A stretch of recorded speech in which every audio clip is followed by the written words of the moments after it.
Palavra da Verdade, a exposição bíblica com Hernandes Dias Lopes.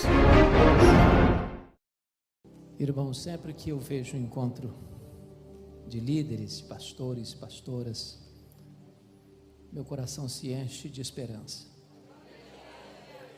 O mundo está muito fragmentado. O mundo está dividido.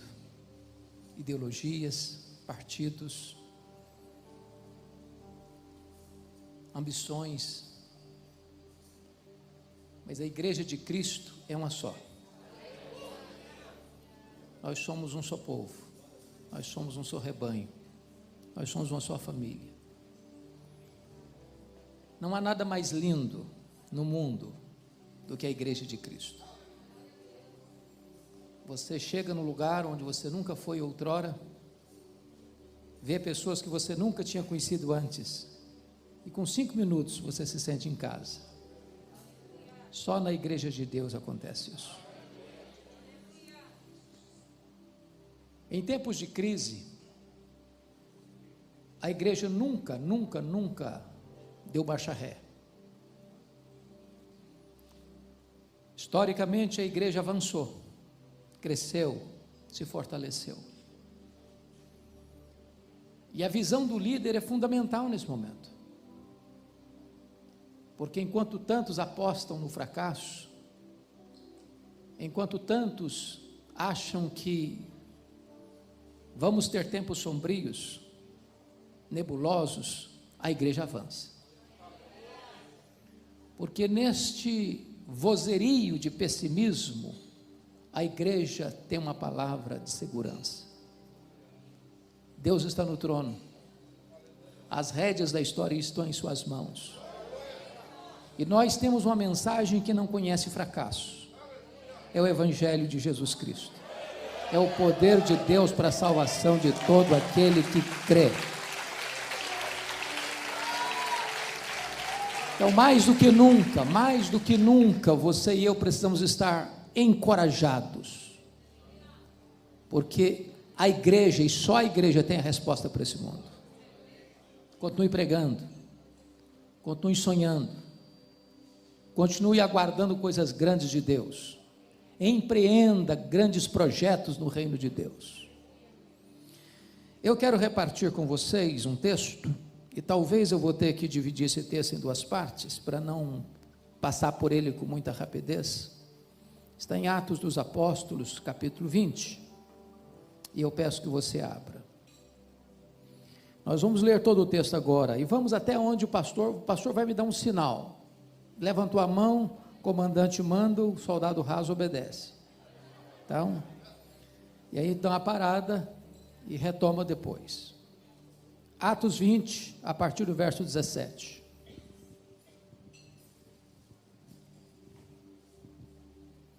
De Mileto mandou a Éfeso chamar os presbíteros da igreja.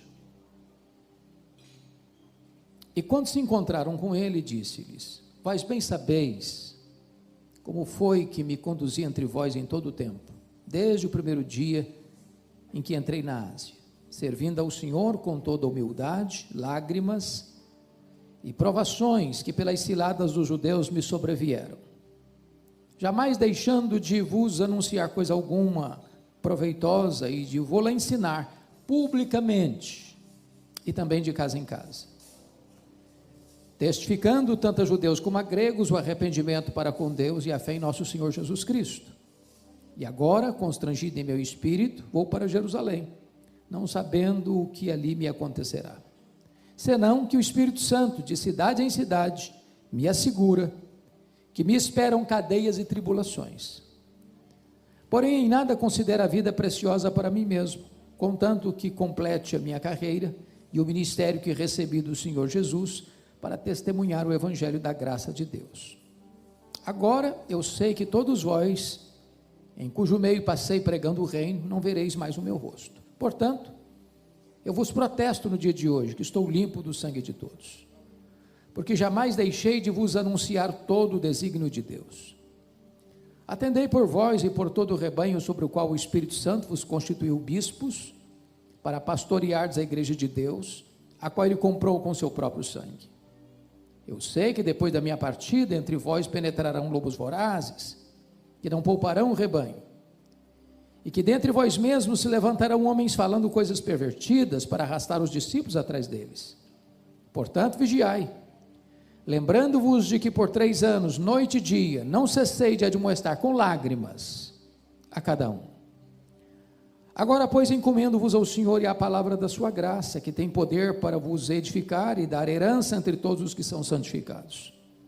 De ninguém cobicei prata, nem ouro, nem vestes. Vós mesmos sabeis que estas mãos serviram para o que me era necessário, a mim, que aos que estavam comigo. Tenho-vos mostrado em tudo que, trabalhando assim, é mister socorrer os necessitados e recordar as palavras do próprio Senhor Jesus: mais bem-aventurado é dar que receber. Tendo dito isto, ou tendo dito estas coisas, ajoelhando-se, orou com todos eles. Então, houve grande pranto entre todos, e abraçando afetuosamente a Paulo, beijavam, entristecidos, especialmente pela palavra que ele dissera, que não mais veriam o seu rosto. E acompanharam-no até o navio. Amém. Bom, deixe-me colocar isto dentro do seu contexto. Paulo passara 3 anos em Éfeso, na sua 3ª viagem missionária. Éfeso era a capital de uma província, a Ásia Menor. Na época, uma cidade metropolitana com mais de 300 mil habitantes, uma das maiores do mundo da época. Éfeso hospedava o templo da deusa Diana, 4 vezes maior do que o Partenon de Atenas, uma das 7 maravilhas do mundo antigo. A cidade de Éfeso era uma cidade fortemente ligada ao comércio, porque a rota do mundo passava por ali. Éfeso era uma cidade idólatra, porque o templo da deusa Diana, além de ser uma beleza raríssima, era também o principal produto do comércio dos pessoas que chegavam e saíam de Éfeso, os turistas de Éfeso. Os nichos do templo, miniaturas do templo, era o principal produto de souvenir. Além de ser uma cidade idólatra, era uma cidade fortemente marcada pelo ocultismo. Agora pensem comigo que Paulo chega ali em 3 anos. Sobrenaturalmente ele impacta a cidade, a ponto da idolatria recuar, dos feiticeiros convertidos queimaram os seus livros em praça pública, avaliados em mais de 50 mil denários, a palavra de Deus prevalecer na cidade, e em 3 anos ele plantar igrejas em toda a província: Esmirna, Pérgamo, Tiatira, Sardes, Filadélfia, Laodiceia, Colossos e Hierápolis. Eu fico pensando hoje, com toda a tecnologia que temos, televisão, rádio, bíblias impressas, folhetos, internet, Facebook, Instagram, Zap, tudo mais.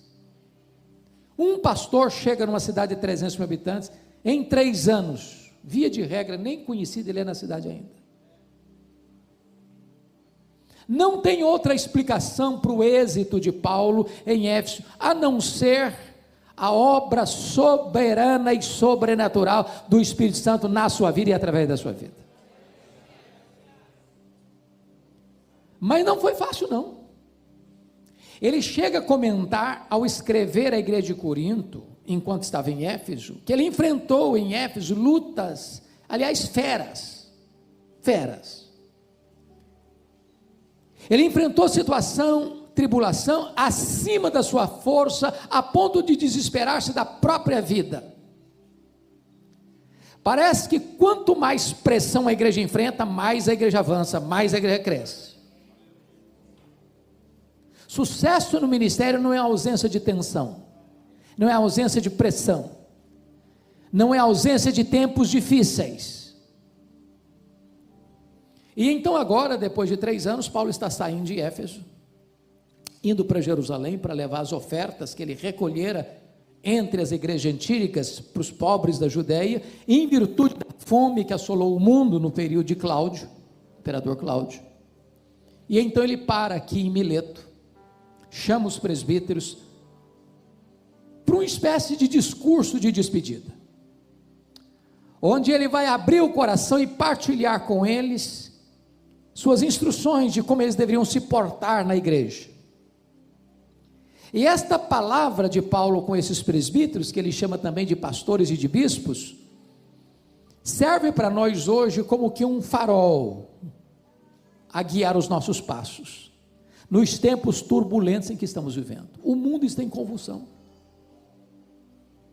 estamos vivendo uma onda de cristofobia no mundo inteiro.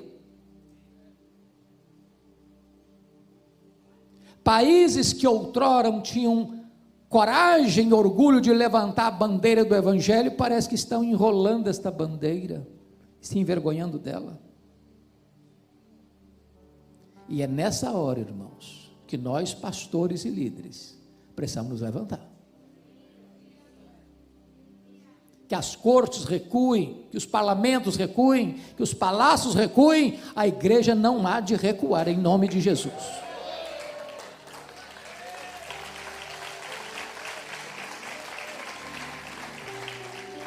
E neste encontro com os líderes da igreja, Paulo vai mostrar alguns compromissos que você e eu precisamos ter. Eu quero partilhar com vocês 7 compromissos que nós devemos assumir hoje. Já assumimos, mas precisamos renová-los. Primeiro compromisso do líder, confira comigo aí, versículo 19, é o nosso compromisso com Deus. Olha o verso 19: servindo ao Senhor com toda humildade, lágrimas e provações que pelas ciladas dos judeus me sobrevieram. A pergunta elementar, básica, mais essencial e não óbvia é: a quem estamos servindo? Porque é possível que a gente entre para o ministério, realize o ministério com motivações equivocadas. Servimos a nós mesmos? Servimos a denominação? Servimos a igreja? Servimos a grupos da igreja? A famílias da igreja? A quem estamos servindo? Porque quem serve a Deus não depende de aplausos e nem se desencoraja com críticas. Quem serve a Deus não está atrás de holofotes. Quem serve a Deus não levanta monumentos a si mesmo. Quem serve a Deus não tem medo de perseguição. A quem estamos servindo? Porque se isso não estiver claro no nosso coração, irmãos, nós podemos até fazer uma grande obra, mas a motivação não é boa, não está certa. E vocês sabem disso, Deus está mais interessado em motivação do que em ação. O fato, entretanto, de nós estarmos a serviço de Deus, não significa que vamos ter vida fácil. Ele diz, pelo fato de estar servindo a Deus, ele tem que fazer isso com humildade, ele tem que fazer isso com lágrimas, ele enfrenta provações, ele enfrenta até ciladas. Há determinados problemas que você só enfrenta pelo fato de estar servindo a Deus, pelo fato de você não negociar princípios e valores. O mundo nunca vai nos aplaudir pelo fato de estarmos servindo a Deus, porque o mundo sempre odiou Jesus, e ele vai odiar Jesus em nós. É uma tolice da igreja pensar que se eu imitar o mundo, eu vou ganhar o mundo. Não, o mundo está farto dele mesmo. Você só pode impactar o mundo quando você é diferente dele. A quem estamos servindo? Que o nosso coração, como cantamos agora, tem tudo a ver com Ele, que o nosso coração seja totalmente dEle, porque dEle, por meio dEle, para Ele são todas as coisas. Não é o nosso nome, não é a nossa denominação, não é a placa da nossa igreja, não é o nosso ministério, é a glória dele. Nós estamos a serviço dele, nós somos servos dele, nós somos embaixadores dele, nós somos chamados por ele, nós vivemos para ele, para a glória dele, e é isso é a essência do ministério.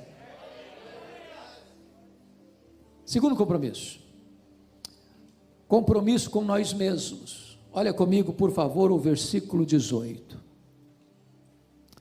E quando se encontraram com ele, disse-lhes: vós bem sabeis como foi que me conduzi entre vós em todo o tempo, desde o primeiro dia em que entrei na Ásia.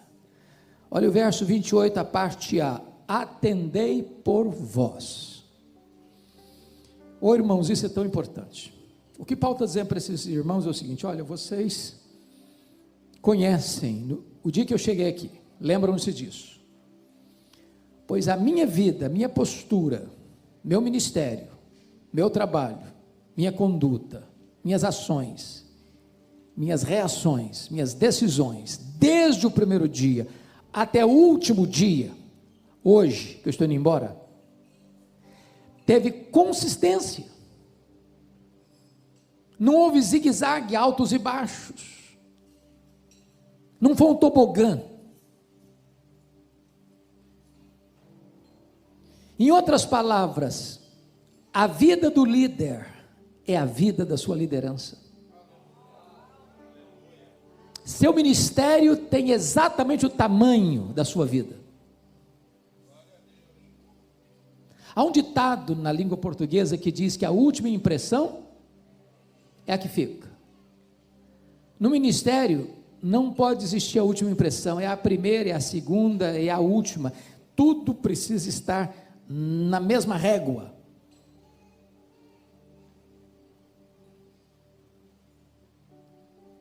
É claro que você e eu somos sujeitos a falhas, a erros, a pecados. É claro que Paulo também não está aqui defendendo o perfeccionismo, no sentido de que o líder não peca, o líder não transgride. Não, nós somos pecadores. Aliás, quanto mais santo você for, mais consciência de pecado você tem. As pessoas que mais choraram pelos seus pecados não foram as pessoas que mais pecaram, foram as pessoas que mais perto de Deus andaram. Paulo chega a dizer: eu sou o maior dos pecadores, eu sou o menor dos santos. Aliás, eu não sou nem digno de ser chamado apóstolo. Mas nós precisamos cuidar da nossa vida, do nosso coração, das nossas motivações. Por isso Paulo diz: atendei por vós. Talvez a ovelha mais difícil do rebanho é aquela que nós vemos diante do espelho.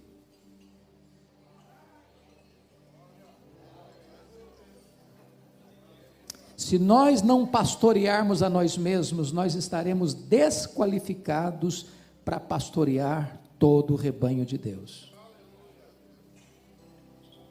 Por quê? Porque os pecados, se a vida do líder é a vida da sua liderança, os pecados do líder são os mestres do pecado.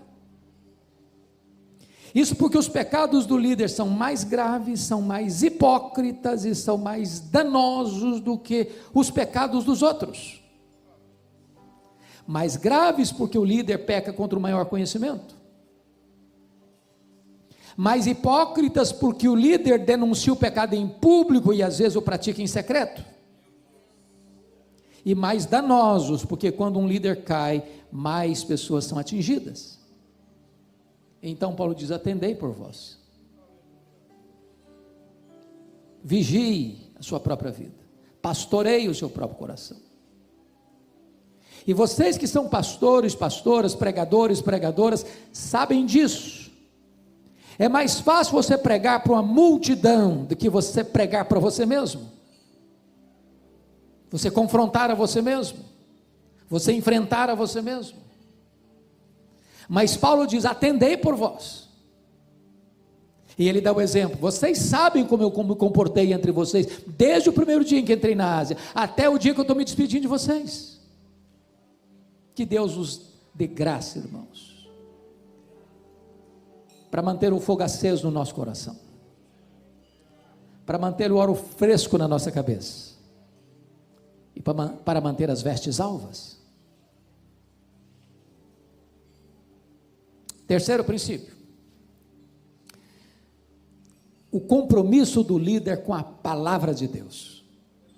Chama a sua atenção para os versos 20 a 27, e eu não sei qual a versão que você está usando, mas na minha versão, a versão atualizada, no verso 20 há dois verbos, anunciar e ensinar. No verso 21 tem o verbo testificar no gerúndio. No verso 24 tem o verbo testemunhar. No verso 25 tem o verbo pregar no gerúndio. E no verso 27 tem o verbo anunciar. Obviamente, todos esses verbos estão relacionados com a palavra de Deus. O pastor, o líder, precisa ser o homem da palavra, mestre na palavra, douto na palavra, que maneja bem a palavra da verdade. A palavra manejar é cortar em fatias retas, não fazer curva.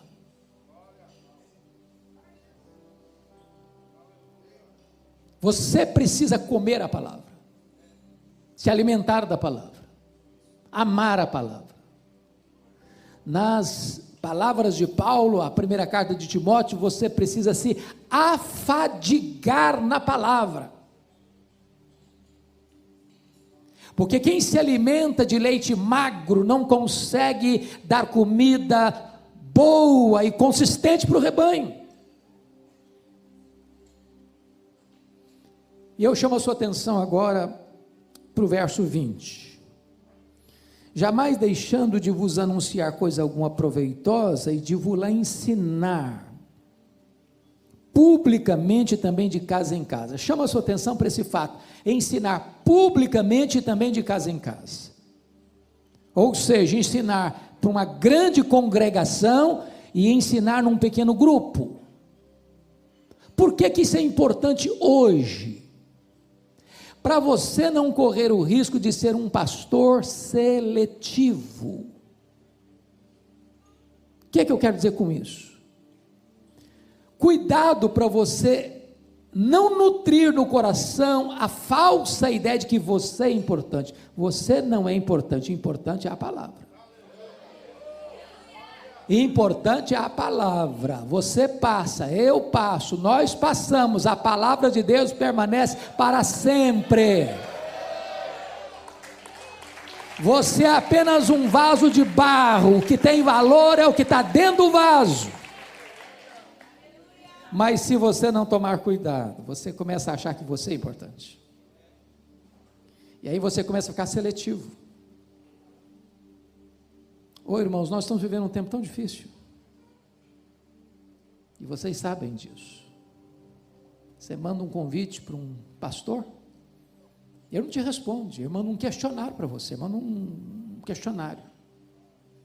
E lá no finalzinho, ele pergunta assim: quanto você intenta investir no meu ministério? Tudo aquilo antes do questionário só tem a ver com esse finalzinho aqui. Quanto você vai dar? Qual o cachê?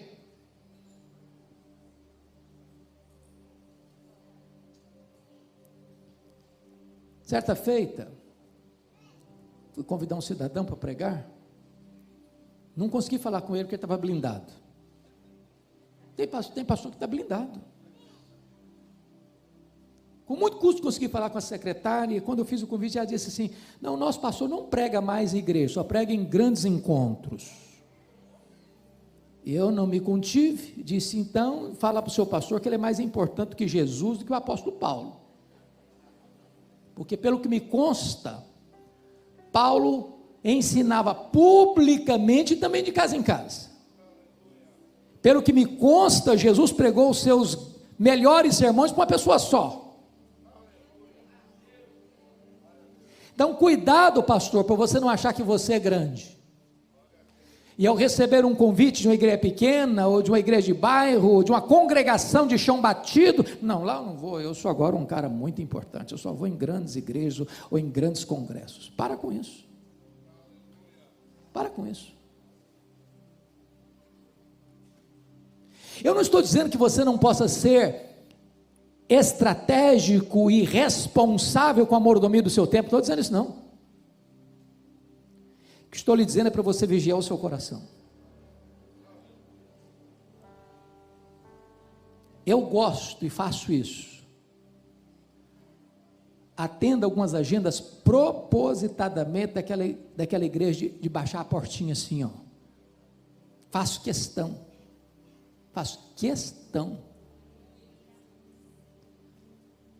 Para que você nunca passe essa ideia de que agora você é seletivo e só prega em grandes encontros. Ensinando publicamente também de casa em casa. Mas outra coisa aqui, você tem uma igreja menor, uma congregação menor, não, eu vou chegar lá, vai ter 5, 10, 15, 20 pessoas, deixa eu fazer um estudozinho assim, meio sapecado mesmo, que tem pouca gente. Prepare-se, como se você fosse pregar numa grande cruzada, num estágio lotado, para pregar para 5, para 10, para 15, para 20 pessoas. Faça com excelência. Faça com excelência. Motivação. Mas há outra coisa que eu destaco. Olha o verso 21 agora comigo.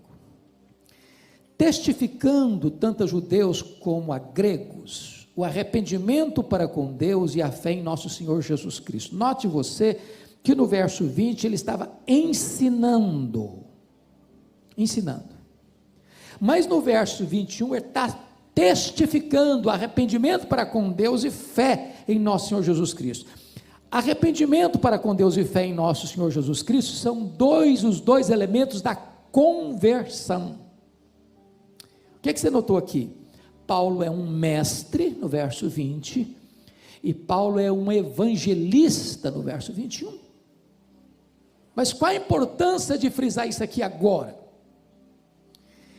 É porque, irmãos, nós estamos vivendo uma época em que a vasta maioria dos pastores que estão saindo dos seminários dizem assim: eu tenho o dom de mestre, mas não de evangelista.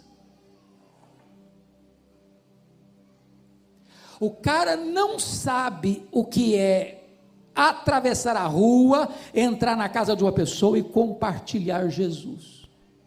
Ele é um bom evangelista do púlpito, faz um grande sermão, mas nunca entrou na casa de alguém, ou raramente vai e leva uma pessoa a Cristo.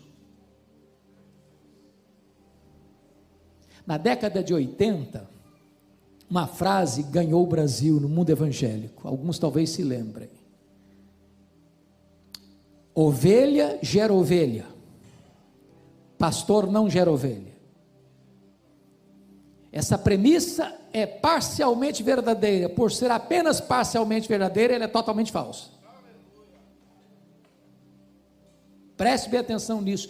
Não é verdade que pastor não gera ovelha. Não é verdade.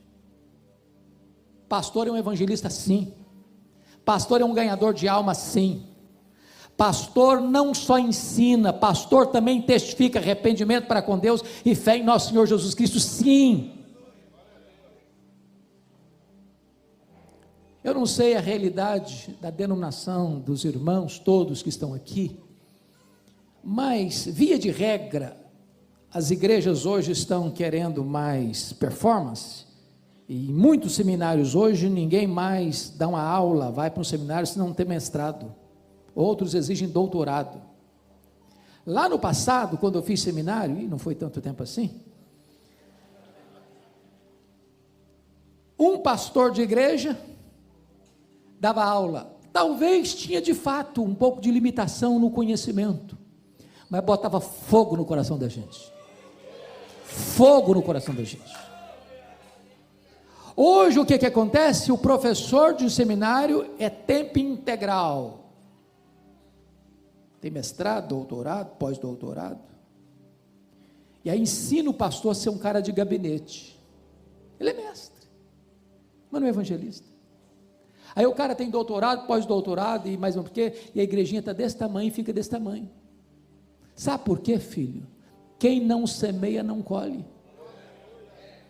Não adianta. Tem hora que eu tomo alguns sustos na vida. Eu chego para pregar, aí o pastor é uma pessoa de conhecimento bastante limitado. Ele diz: eu estou aqui há 5 anos, já plantei 40 congregações, estamos aqui com 5.000 membros. Dá vontade de ajoelhar nos pés dele. Ele falou: meu irmão, me ensina aí. Ensina aí.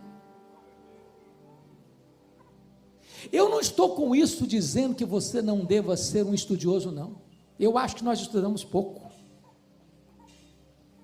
Pelo menos para sermos obreiros aprovados. Mas eu estou dizendo para você que só você estudar, sem o poder do Espírito Santo, sem fogo no seu coração, sem amor pelas almas perdidas, sem você sair do conforto do ar-condicionado e numa cadeira almofadada, para ir gastar mais as solas dos seus sapatos, do que o assento dos seus bancos, não vai adiantar. Irmãos, o pastor é o exemplo. Se ele não é evangelista, ele não ensina o povo a evangelizar. Se ele não tem amor pelas almas, ele não ensina o povo a ter amor pelas almas. Se ele não tem paixão no coração por ver a igreja crescer, a igreja não vai crescer. A igreja é o espelho do pastor. As nossas ovelhas nos veem mais do que nos escutam. Agora notem mais. Quando chega no verso 27, ele diz assim: porque jamais deixei de vos anunciar todo o desígnio de Deus. Eu amo isso aqui, sabe por quê, irmãos? Porque hoje, às vezes, nós estamos pregando temas da nossa preferência. Nós até pregamos a palavra, mas não pregamos toda a palavra. Nós somos seletivos. E eu não vejo outra forma de você pregar todo o desígnio de Deus, desculpem dizer isso agora, sem você conhecer e talvez experimentar com grande entusiasmo o que significa pregação expositiva. Eu, quando vou pregar numa igreja, via de regra, eu chego à conclusão na leitura do texto. Irmãos, vamos abrir a Bíblia. Eu leio o texto. Aí, terminou de ler a Bíblia, o povo faz assim, ó. Qual a conclusão que você chegou? Esse povo, primeiro, não está acostumado com pregação expositiva. Segundo, esse povo não espera que eu vou trabalhar esse texto. Terceiro, esse povo está dizendo para mim o seguinte: olha, não importa o que o texto diz, eu quero saber o que o senhor tem para falar. Quer dizer uma coisa para você, filho: o pregador só tem um compromisso, é ler a Bíblia, é explicar a Bíblia e aplicar a Bíblia. Deus não tem nenhum compromisso com a palavra do pregador, Deus tem compromisso com a sua palavra. A promessa de que a palavra não volta vazia não é a palavra do pregador, não é a palavra de Deus. Então, fortemente eu encorajo você, meu amado, a estudar a Bíblia, a expor a Bíblia, a pregar a Bíblia, a entender a Bíblia e levar o seu povo a amar a Bíblia. Quando você terminar um sermão, ninguém vai ficar encantado com você, vai ficar admirado com a beleza, a riqueza da palavra de Deus.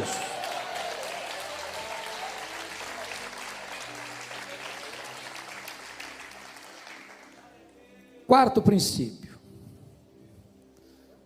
Olha comigo, por gentileza, o versículo 24. Porém, nada considero a vida preciosa para mim mesmo, conquanto que eu complete a minha carreira e o ministério que eu recebi do Senhor Jesus, para testemunhar o evangelho da graça de Deus. Há 3 coisas que eu chamo a sua atenção aqui, fundamentais. Primeiro, vocação. Vocação. Ministério que recebi do Senhor Jesus Cristo. Paulo não é um voluntário. Paulo é alguém que foi chamado. Ele não abraçou o ministério por outras motivações. Ele foi convocado. Mas o que é vocação? John Joyce, no seu livro Pregador, Sua Vida e Sua Obra, diz que muitos pensam que vocação é o seguinte: fulano tentou vestibular, hoje não tem mais, o Enem também, mistura Enem com vestibular. Vamos pensar na antiga. Tentei vestibular para medicina, não passou. Aí o cara tentou vestibular para engenharia, também não passou. Aí ele tentou para advocacia, também não passou. Aí ele tentou para economia, também não passou. Aí dá um start na cabeça dela. Claro, gente, claro, olha aí. Óbvio, Deus está me chamando para o ministério. Toda porta fechada é porque Deus está me chamando para o ministério. Isso não é vocação, não. Vocação é quando você tem todas as portas abertas e você só enxerga uma porta. É o chamado de Deus para a sua vida. Isso é vocação. Algemas invisíveis. Você pode até tentar recuar, mas isso vai ser um fogo no seu coração. Vocação. Ô irmãos, quantas pessoas estão no ministério sem brilho nos olhos? Meu Deus, que loucura! Um dia eu estava numa reunião de liderança de pastores, de avaliação do trabalho do ano, e peguei o relatório de um pastor, e eu fiquei pasmo. Ele fez 35 visitas no ano. Uma igrejinha de 100 membros. Eu chamei o cidadão e falou: você deve ter errado aqui, eu acho que você botou os dados do mês no ano. Eu falei: não, do ano mesmo. Fui apertando o cara. Falei: onde você estava, meu filho? Eu estava na internet. Ô irmãos, tem pastor que sabe tudo das igrejas dos colegas, tudo, mas não cuida da igreja dele. Ô varão, se você foi chamado, põe a sua alma nisso, põe o seu coração nisso, põe a sua energia nisso, põe a sua mente nisso. Você tem que pensar na igreja 24 horas por dia. Meu Deus, me dá estratégia, meu Deus, me dá sonhos, meu Deus, o que é que eu tenho que fazer? Meu Deus, põe no meu coração a tua direção. Oh meu Deus, se tu me chamaste, eu quero estar por inteiro, por completo aqui nesta obra. Me perdoe de dizer isso, talvez eu possa até entristecer alguns aqui, mas tem muito pastor que o sonho da vida dele é ser vereador. O sonho da vida dele é ser vereador. Meu amado irmão, eu gostaria de dizer para você o seguinte: aquilo que Spurgeon disse para os seus alunos: meus filhos, se a rainha da Inglaterra convidar vocês para serem embaixadores em qualquer lugar do mundo, não rebaixem de posto, vocês já são embaixadores do Rei dos Reis e do Senhor dos Senhores. Apaixone-se pelo ministério. Deus chamou você para a mais honrosa vocação do mundo: ser portador de boas novas de salvação. Segundo, abnegação. Olha o versículo 24 novo. Em nada considero a vida preciosa para mim mesmo. Por que ele está dizendo isso? Ele está dizendo isso porque enquanto ele estava indo para Jerusalém, levando muitas ofertas, era tanto dinheiro, que até o rei ficou interessado um pouco nessa grana. Tanto dinheiro, que alguém podia dizer: bom, esse povo vai fazer uma festa para Paulo em Jerusalém. E ele está dizendo: o Espírito Santo está me assegurando de cidade em cidade, que o que eu vou enfrentar pela frente são cadeias e tribulações. Eu estou levando dinheiro, oferta, ajuda, socorro para eles, mas em resposta, o que o Espírito Santo está me garantindo aqui é que vou ser preso. Talvez se fosse hoje, bom, eu não vou lá não, eu vou mandar uma comitiva levar o dinheiro, mas vou lá nada, vou para que eu vou para lá? Vocês estão querendo me prender? Mas não vou. É nessa conjuntura que ele diz: mas em nada considero a vida preciosa para mim mesmo. Irmãos, o ministério tem muitas alegrias. Se eu tivesse 10 vidas, eu queria ser pastor em todas elas. Mas não tem ministério sem luta, não. Se você quer viver uma vida mansa e tranquila, então desista do ministério. Tem luta sim. Quem está procurando ministério para ter segurança econômica, status social, prestígio, desista. Ministério é para gente abnegada.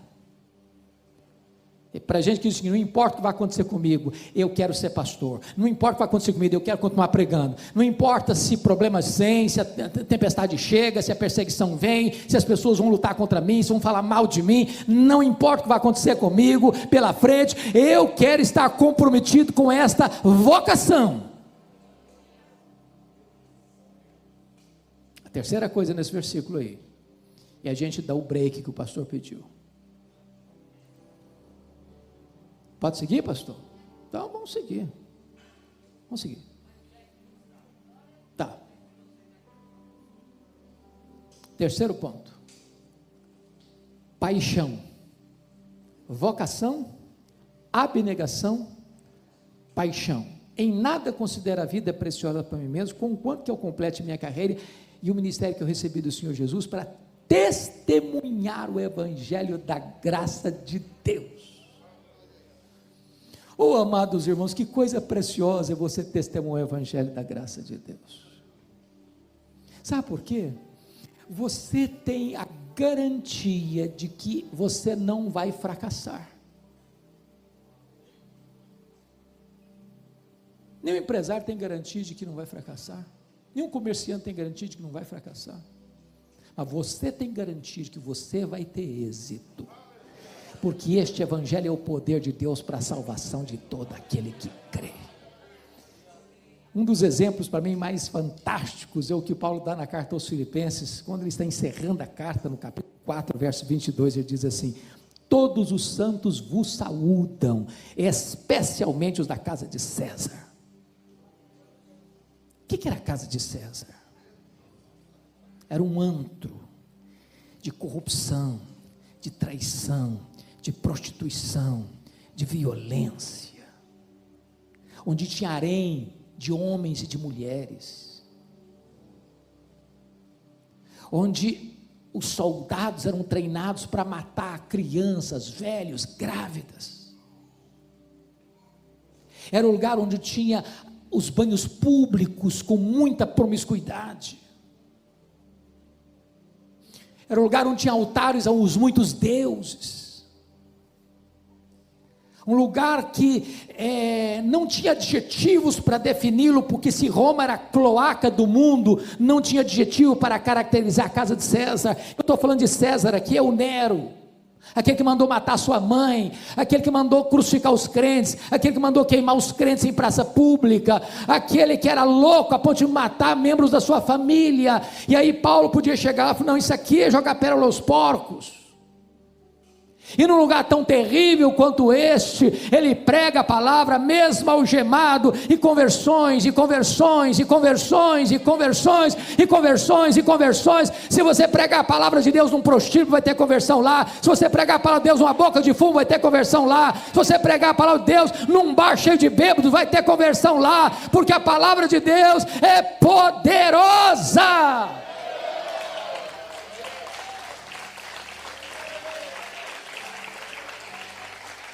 Eu tenho uma paixão, é testemunhar o evangelho da graça de Deus. Ô irmão, deixe que esta palavra queime o seu coração, deixe que o ministério traga brilho aos seus olhos. Para de ficar lamentando, para de ficar reclamando do lugar que você está, da igreja que você está, da cidade que você está. Começa a glorificar a Deus, porque não é o lugar que faz o homem, é o homem que faz o lugar. Não importa se numa grande catedral, não importa se num lugarzinho de chão batido, não importa se numa congregação de bairro, não importa se numa região rural ou numa grande metrópole. O importante é que, se Deus está ali, o deserto da Judeia pode ser o território de um grande reavivamento espiritual.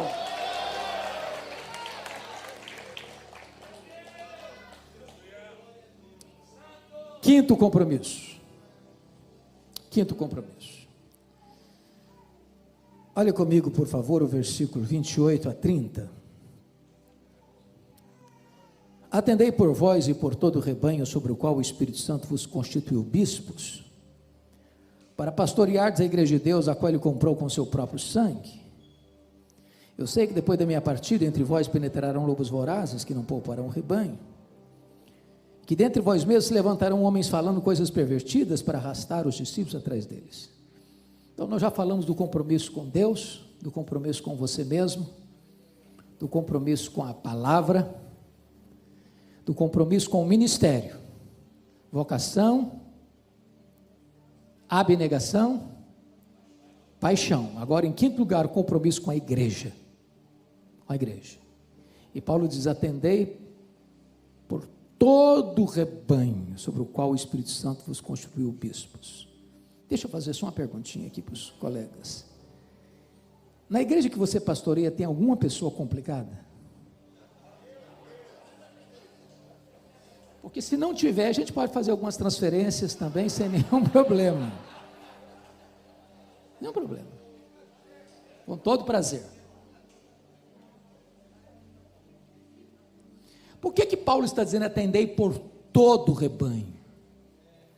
Porque o pastor pode correr o risco de ter as ovelhas prediletas e fazer 10 visitas para uma ovelha no ano e nenhuma visita para aquela outra ovelha no mesmo ano. Há ovelhas que mordem o pastor, que escoiceiam o pastor, que abalou o pastor.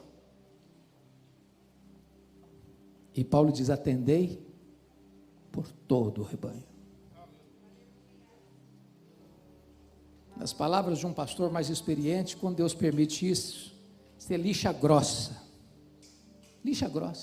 para dar uma limpada na gente, para botar a gente no nosso devido lugar, para você não achar que você está com uma bola cheia demais, vira um balão de vaidade. Atendei por todo o rebanho.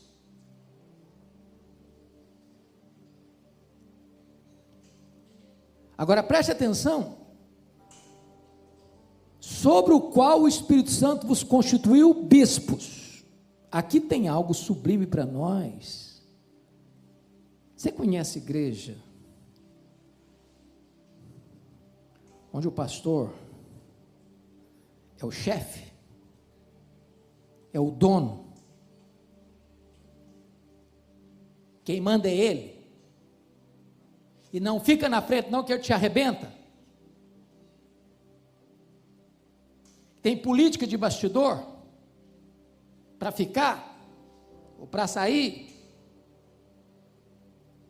O que Paulo está dizendo é o seguinte: ou você entende que é o Espírito Santo quem te colocou ali, ou então você está fora do lugar. Não precisa de política de bastidor, nem precisa e nem deve. Quem comanda a igreja é Jesus. Quem dirige a igreja é o Espírito Santo. A igreja só tem um cabeça, só tem um dono. E o dono da igreja tem marcas nas suas mãos. Eu nunca esqueço uma cena, há alguns anos, com o pastor Aguiar Valvassouras, pastor da igreja Nazaré de Campinas. Eu estava no carro com ele, ele dirigindo, eu aqui do lado, no carona, e um pastor jovem atrás. O pastor jovem começou a contar do seu trabalho, da sua igreja, do seu ministério, e durante alguns minutos ele falou: a minha igreja, minha igreja, minha igreja, minha igreja, minha igreja, minha igreja, estava sendo repetido com exaustão. Lá pelas tantas, o pastor Valvassouras fez um gesto que me marcou. Tirou a mão direita do volante, botou a mão para trás assim, e disse: bota a sua mão aqui, filho. Aí o pastor botou a mão na mão do pastor, o pastor deu uma alisada na mão e disse assim: eu não estou vendo marcas de cravos nas suas mãos. Não só fala mais nada não, eu queria morrer.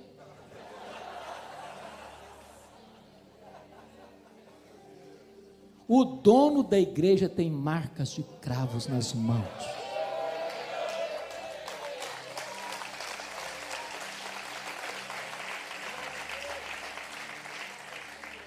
Ô irmãos, como isso é bonito, porque se você sabe que é o Espírito Santo quem botou você ali, você enfrenta a luta, você enfrenta a oposição, você enfrenta a perseguição, você enfrenta a traição, você vai para frente, você é um leão.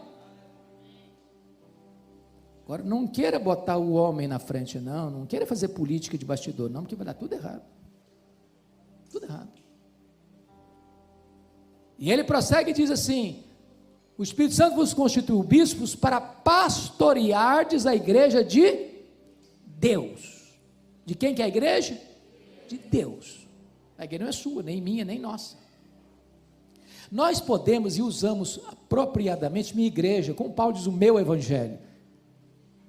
Mas é óbvio, quando você diz a minha igreja, você não está dizendo que a igreja é sua, propriedade sua, porque hoje, irmãos, é um negócio esquisito. Tem gente vendendo a igreja, porteira fechada. O cara vende o templo, vende os membros, porteira fechada. Como se a igreja fosse uma empresa particular. Igreja de Deus. Quanto custou essa igreja para ele? Que ele comprou com o seu próprio sangue, porque o sangue do seu filho é o seu próprio sangue.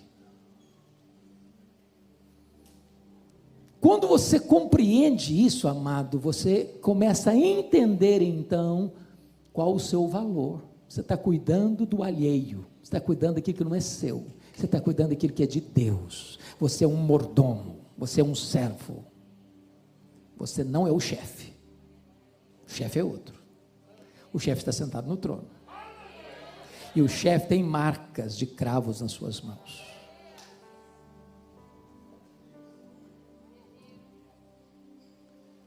Mas agora Paulo chega no verso 29, ele tem um alerta soleníssimo a fazer. Preste atenção. Você que tem talvez o hábito de grifar como eu, preste atenção. No verso 29 ele diz: eu sei que depois da minha partida, entre vós, grife a expressão entre vós. Depois no verso 30 ele diz: e que dentre vós, grife a expressão dentre vós. Aí eu pergunto para você, no verso 29, eu sei que depois da minha partida, entre vós penetrarão lobos vorazes que não pouparão o rebanho. A pergunta é: os lobos estão dentro ou estão fora aqui? Os lobos estão dentro ou estão fora aqui no verso 29? Dentro. Vocês leram direito? Leiam outra vez. Leiam de novo. Os lobos estão fora, querendo entrar. Querendo entrar. Quem são os lobos? Os falsos mestres, os falsos profetas, aqueles que não trazem o ensino fiel das Sagradas Escrituras. Vocês acham que tem falsos mestres hoje? Tem lobos hoje?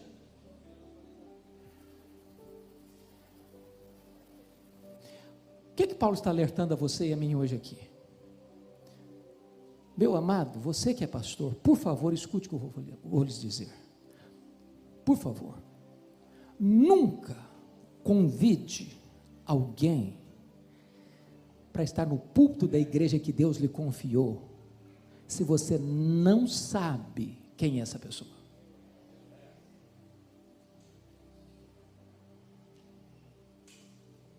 Porque você é o responsável diante de Deus por esse rebanho. Nós vivemos dias complicados, de muitos itinerantes, e talvez você, meu amado pastor, deve passar por isso. O cara está passando, fulano, dia tal, estou passando na sua região, hein? Você não quer que eu pregue aí não? Gente, desculpe se alguém faz isso, desculpe, mas não é uma boa atitude, se oferecer.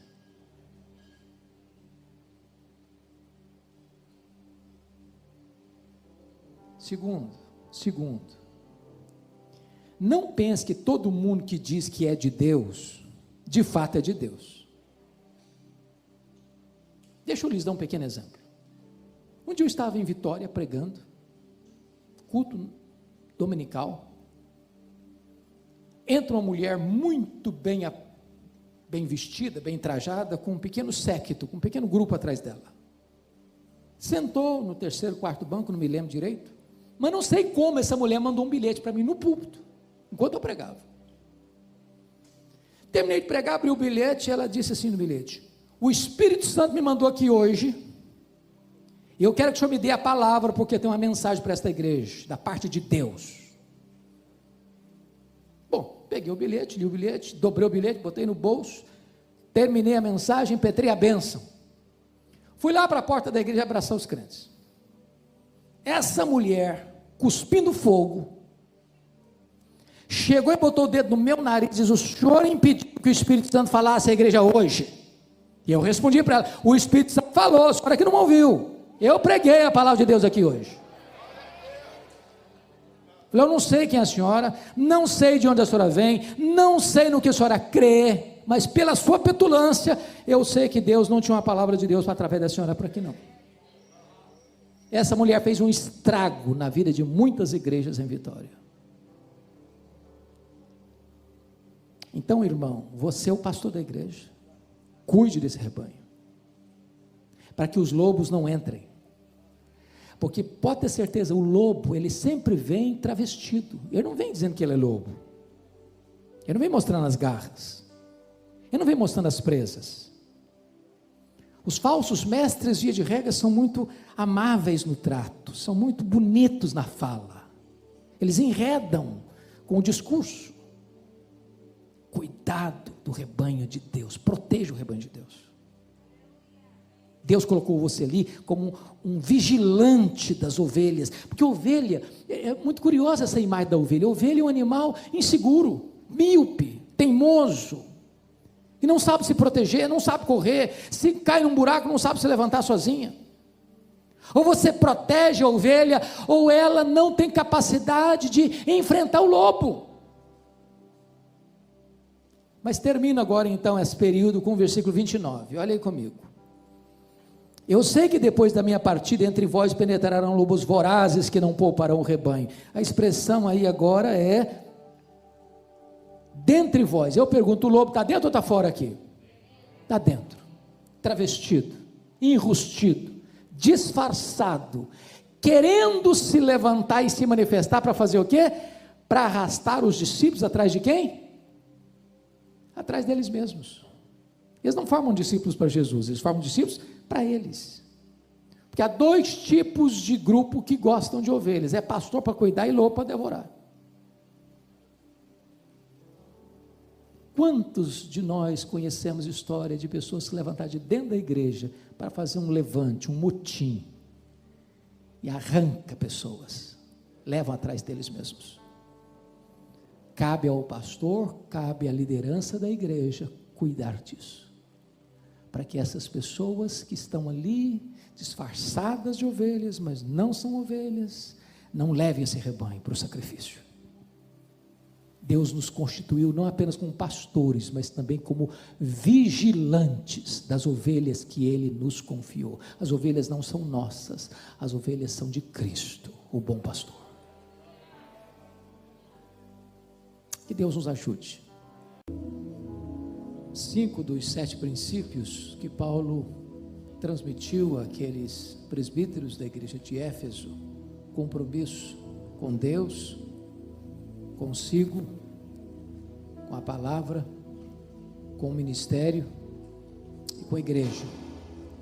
Agora eu gostaria então de repartir com vocês os últimos 2 princípios que ele vai ensinar, e que certamente são oportunos e necessários para a nossa vida hoje.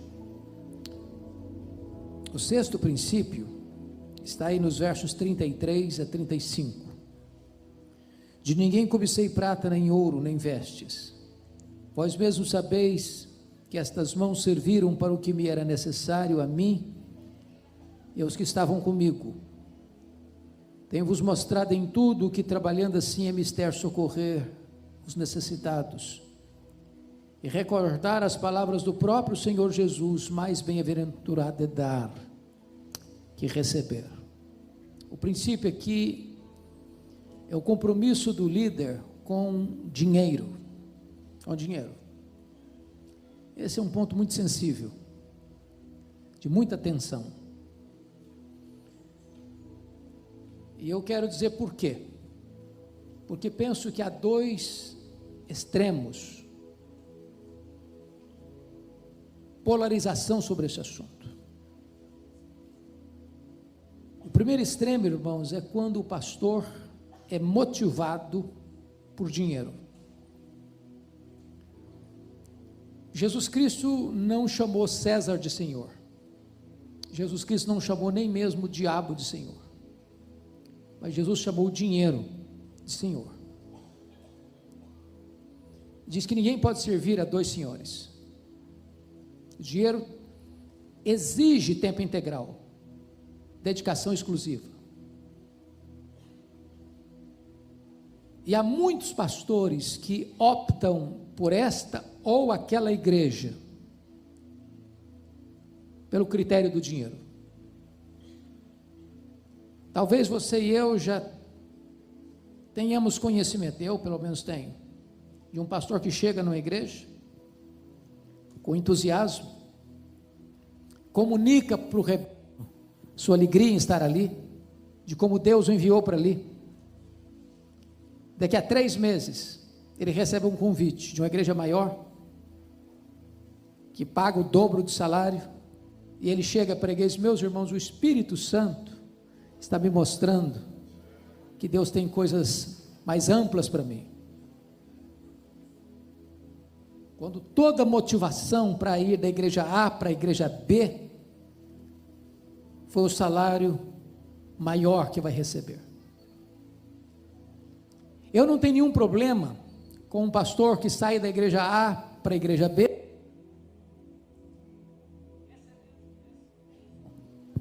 recebendo um salário maior na igreja B do que na igreja H. Nenhum problema. A grande questão é qual é a motivação em ir da igreja A para a igreja B. Se a motivação é dinheiro, ele está dizendo o seguinte: o meu ministério está numa vitrine, quem paga mais leva. Isso é muito sutil. Deixa eu lhes dar 2 exemplos para clarear o princípio. Certa feita eu fui convidado para pregar numa das boas igrejas da nossa denominação, e eu não sabia que eles estavam em transição pastoral. Quando terminou o culto, a liderança da igreja me convidou para uma sala e disseram o seguinte para mim: nós estamos em transição pastoral, nós não sabemos o quanto o senhor ganha, a nossa igreja é uma igreja muito bem situada financeiramente, e nós pagamos o dobro do que o senhor ganha lá, não importa quanto é o seu salário lá, nós pagamos o dobro, precisamos que o senhor venha.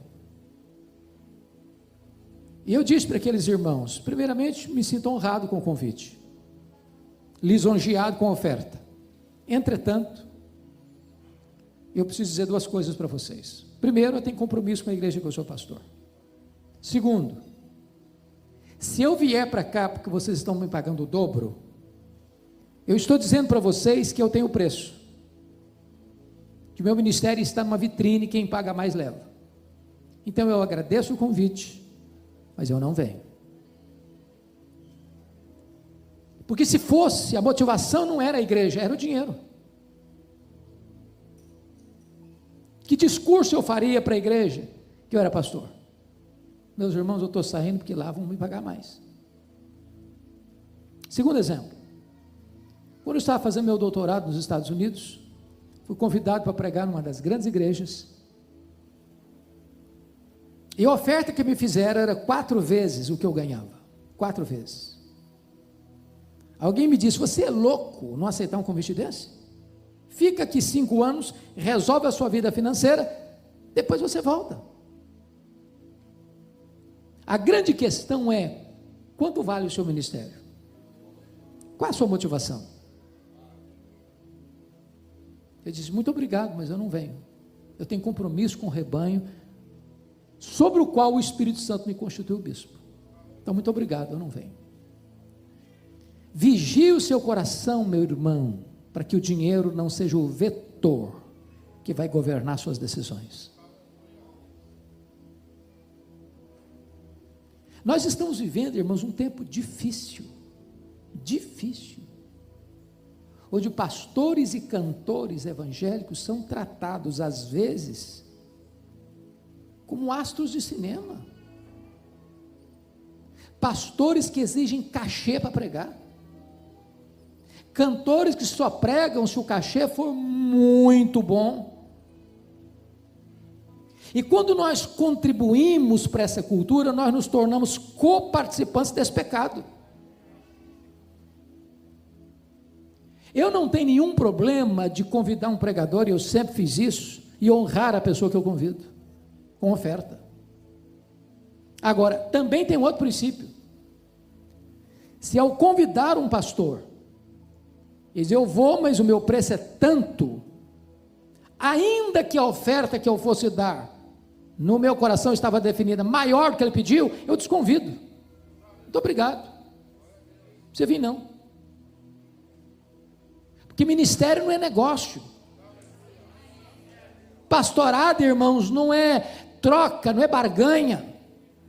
Se você atender um convite por causa da oferta que lhe foi feita, você questione a sua motivação. Questione a sua motivação. Volto a lhe dizer, você deveria aceitar um convite para pregar numa congregação que não possa lhe pagar nem a gasolina para você ir. Quantas vezes já fiz isso? E aprendi uma coisa, pastor, que eu fazia errado. Um pastor um dia me ensinou isso. Se você for pregar na igreja mais humilde, lhe der uma oferta de R$20, receba. Nunca rejeite uma oferta. Isso é orgulho. Ainda que, ao receber, você resolva fazer outra coisa. Agora eu recebi, eu gostaria, pastor, que o senhor pegasse essa oferta, comprasse um presente para sua esposa. Mas você recebeu. Não há ninguém tão pobre que não possa dar. Não há ninguém tão rico que não possa receber.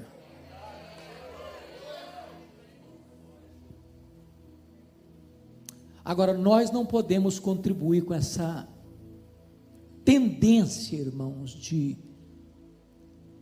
receber cachê, pregar por cachê, cantar por cachê. Não podemos fazer do ministério um negócio. O lucro não pode ser o vetor do nosso ministério. Mas lhes disse que há outro polo, outro extremo. Primeiro é o pastor ser governado por dinheiro. O segundo extremo é quando a igreja não honra o pastor e lhe paga um salário de fome.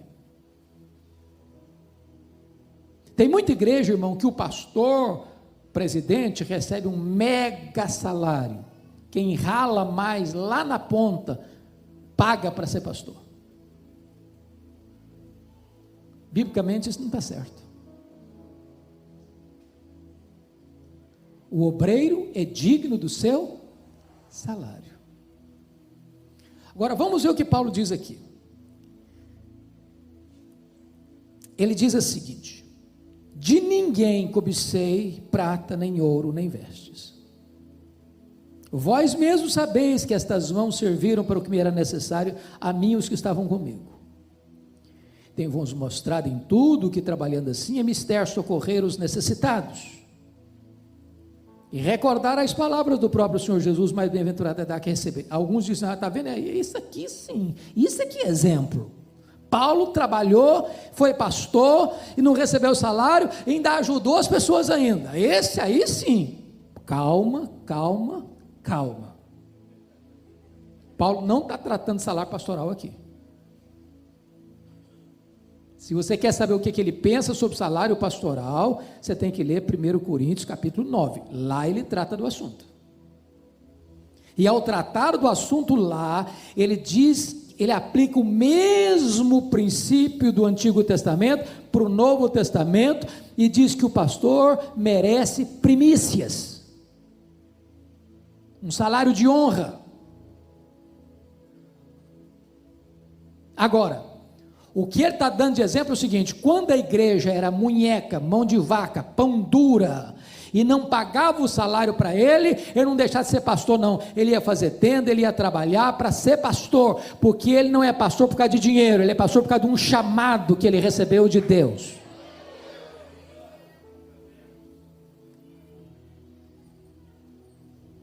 Então, se eu estou falando para um líder de igreja aqui hoje, que define o salário pastoral da igreja, Meu irmão, não permita que o seu pastor tenha um salário de fome. Que o seu pastor não durma de noite sabendo como é que ele vai pagar as contas.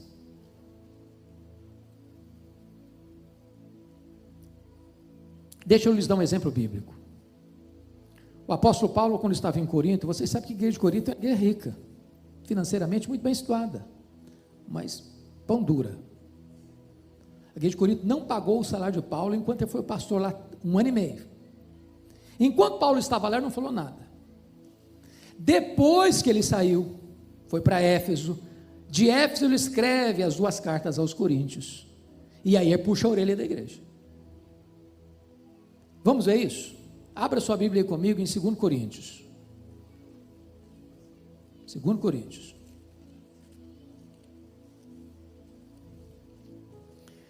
Lá no capítulo 11, versículo 8. Se eu fosse membro da igreja de Corinto, eu ficaria com vergonha de receber essa carta. Olha aí comigo. Obrigado. 2 Coríntios 11, 8. Olha aí comigo. Paulo diz assim: despojei outras igrejas, recebendo salário para vos poder servir. Que é isso, Paulo? Você era nosso pastor, e outras igrejas pagaram o seu salário para você ser o nosso pastor? Vocês não pagaram. Outras igrejas, entendendo meu ministério, me sustentaram, enquanto eu era pastor de vocês. Verso 9. E estando entre vós, ao passar privações. Paulo, você passou privação aqui, sendo nosso pastor? Passei. Vocês não pagaram meu salário. Olha, gente, eu passava em frente ao McDonald's todo de vontade, comer um lanche, não tinha dinheiro. Minha túnica rasgada, precisava comprar uma túnica nova, mandei costurar, remendar, porque não tinha dinheiro. Vocês não pagaram meu salário? Não me fiz pesado a ninguém, pois os irmãos, quando vieram da Macedônia, Macedônia era gente pobre ou rica? Pobre. Supriram o que me faltava, e em tudo me guardei e me guardarei de você pesado. Em outras palavras, os irmãos pobres da Macedônia, ao ver eu ser pastor de vocês, passando privações aqui, me supriram. Era para ficar com a cara no chão de vergonha, não? Mas ele dá o tiro da misericórdia nessa igreja, no capítulo 12, verso 13. Olha o que ele diz aí. Porque em que tendes vós sido inferiores às demais igrejas? Aí ele chama a igreja de Corinto da igreja inferior. A última nota mais baixa na avaliação de todas as outras igrejas. Porque em que tendes vós sido inferiores às demais igrejas, senão neste fato de não vos ter sido pesado? Perdoai-me esta injustiça. Trocando em miúdos, sabe o que ele está dizendo? Igreja de Corinto, de todas as igrejas, vocês foram a última escala, última nota. Nesse quesito, vocês não pagaram o meu salário, me perdoe a injustiça, devia ter cobrado. Trocando em miúdos, 2 coisas aqui que nós não podemos cometer. Primeiro, ser pastor movido por amor ao dinheiro. Segundo, a igreja que tendo condições de pagar um salário digno para o seu pastor, fecha a mão para o seu pastor e deixa o seu pastor passar privações e necessidades. Honre o seu pastor, cuide do seu pastor. Mas se você chegar numa situação onde falta provisão, vá trabalhar e continue sendo pastor. Agora Paulo está nos ensinando outra lição aqui, versículo 35, volta lá para Atos, por favor. E isso é tão importante, irmão, mas tão importante.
ele diz o seguinte: tenho-vos mostrado em tudo, que trabalhando assim é mister socorrer os necessitados e recordar as palavras do próprio Senhor Jesus, mais bem-aventurado é dar que receber. O pastor precisa ser um exemplo de generosidade.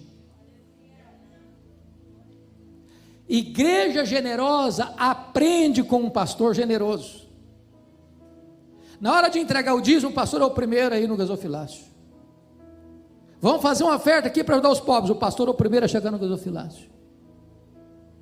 Não adianta só pregar, tem que dar exemplo.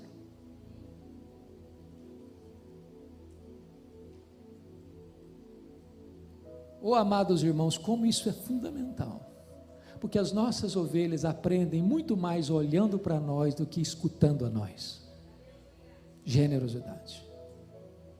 É a alegria de dar. Não estou falando de barganha, não. Porque tem muita gente hoje que dá com motivação errada. Se você der 900, vai receber 10 mil. Bom, se a minha motivação é de receber 10 mil porque eu dou 1.000, minha motivação é dinheiro. Eu dou para a glória de Deus, eu dou para socorrer o necessitado. Eu sei que Deus é o Deus que retribui. Deus não fica em dívida com ninguém. Quem ajuda o pobre, diz Provérbios, empresta a Deus. A alma generosa prosperará. Aquele que retém mais do que é lícito, vaza pelos dedos, é pura perda. Se você é generoso, Deus certamente vai multiplicar a sua sementeira, mas cuidado com a motivação. Deus está mais interessado em motivação do que em ação. Então, o líder precisa saber muito bem como é que ele cuida de dinheiro. Quer ver uma coisa muito simples? Desculpe dizer isso. Pastor, não cuide de finanças da igreja, sobretudo se você estiver sozinho. Mas eu sou honesto. Claro que você é honesto. Mas a Bíblia diz que você tem que fugir da aparência do mal. Quando Paulo levantou aquela grande oferta entre as igrejas antigas para mandar para Jerusalém, perceba isso, ele não levou a grana não, não. Ele nomeou uma comissão para levar. Isso é transparência, isso é cuidado, isso é prevenção. Então, pastor, cuidado com dinheiro. Cuidado com dinheiro. Não faça obra por amor ao dinheiro. E igreja, cuide do seu pastor, dando a ele um salário digno. Mas o último princípio, sétimo princípio, veja comigo, por gentileza, versos 36 a 38. Tendo dito estas coisas, ajoelhando-se, orou com todos eles. Então houve grande pranto entre todos, e abraçando afetuosamente a Paulo, o beijavam, entristecidos especialmente pela palavra que ele dissera, que não mais veria o seu rosto, e acompanharam-no até o navio. É a relação do pastor com a afetividade. Bom, Paulo estava em Éfeso há 3 anos. É claro que ele não chegou hoje e já nomeou presbíteros. Claro, ele plantou a igreja, relacionou-se com aqueles irmãos, discipulou aqueles irmãos.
Depois eles foram eleitos presbíteros.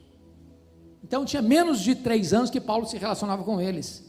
Tempo suficiente para eles criarem um relacionamento tão bonito, tão profundo, tão leal, que quando Paulo está se despedindo deles, num lugar público, eles se abraçam, eles se beijam, eles choram, demonstram afeto. Irmãos amados, eu tenho percorrido o Brasil, tenho pregado em igrejas ultra-ortodoxas, que se uma mosca voar, você escuta o barulho. e igrejas ultrapentecostais, onde você tem que pedir calma, calma, calma.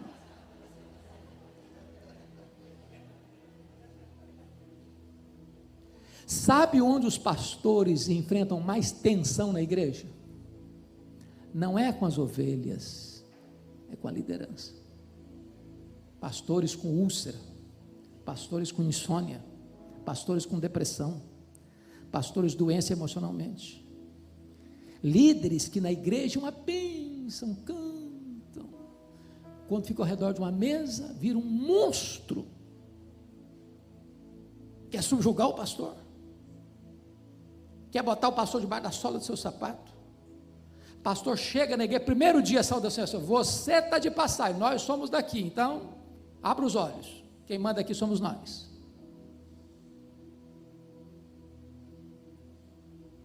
Seus líderes precisam ser os seus amigos mais achegados. Eu estava pregando um congresso de pastor certa feita em Águas de Lindóia, e eu fiz uma pergunta, e a pergunta que eu fiz aos pastores foi essa: qual foi a última vez que você beijou os seus presbíteros, seja presbítero, diácono, seu líder da sua igreja? Houve um silêncio sepulcral na sala, ninguém levantou a mão. Tomei um susto, até que um mais corajoso levantou no fundo da sala e respondeu assim: beijar não beijei não, mas vontade de morder eu tive algumas vezes.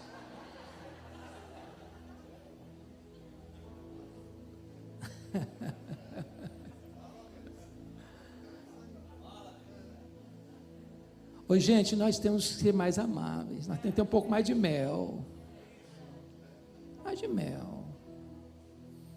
Eu tomei um susto, pastor Fred, no dia que eu fui ordenado. Fui ordenado no dia 17 de janeiro de 1981, aliás, de 82, em Bragança Paulista. Terminei de ser ordenado ao Sagrado Ministério, todo animado. Chega um presbítero, muito querido, para me dar um conselho. Ele disse assim: olha, você é jovem, você é solteiro ainda, então quando você estiver cumprimentando as pessoas, e chegar uma mulher, estica bem o braço, estabeleça o limite. Eu tomei um susto, eu disse: meu irmão, primeiro conselho que estou recebendo, sinto muito, mas não posso obedecer, por duas razões. Primeiro, porque eu acho que a Bíblia não me ensina isso. Segundo, porque eu não sou assim, eu abraço até poste no meio da rua. Não dá para mim esse trem não. Agora, o que eu vou prometer ao senhor é o seguinte: eu quero abraçar a criança, a adolescente, a jovem mais bonita da igreja, a senhora e a vovozinha de 90 anos do mesmo jeito. Do mesmo jeito. Se a pessoa vier tirar uma casquinha, você chega para lá também com educação. Não precisa ser indelicado não, com educação. Se você quiser tirar a casquinha, então bote a boca no pó e se arrependa. Agora, seja amável com as pessoas, seja doce. Pastor tem que ter cheiro de ovelha. Pastor é aquele que a criança corre e abraça as suas pernas e pula no seu colo. Trate os seus líderes com honra. Pare de querer ser, esse aqui é meu protegido, é meu amigo, o outro lá, e começa a fazer política de bastidor. Para com isso. Ama seu povo, ama essas ovelhas. Uma coisa é amar a pregação, outra coisa é amar as pessoas para quem você prega. Eu escutei de uma estrela por aí afora: eu gosto da multidão, mas de gente não. Esse negócio de gente me encostar, me cumprimentar, me abraçar, não dá para mim. Aí sabe o que está acontecendo hoje? O cara chega para pregar, na hora que vai pregar, e acabou de pregar, racha fora. Não gosta do culto, não gosta do louvor, não gosta da congregação, não gosta do povo. Ele gosta do glamour, ele gosta do holofote. Pastor tem que ser amável. Pastor tem que chorar com o que chora. Pastor tem que se alegrar com o que se alegra. Pastor tem que ir na casa do pobre e do rico do mesmo jeito. Deixa eu lhes dar 2 exemplos para encerrar. Um dia eu estou abraçando o povo na porta da igreja, depois do culto. Aproxima-se uma irmã e diz assim: pastor, o senhor sabe por que eu valorizo tanto seu abraço aqui aqui na igreja? Eu falei, não sei não, filha, por quê? Ela me respondeu, porque é o único abraço que eu recebo na semana.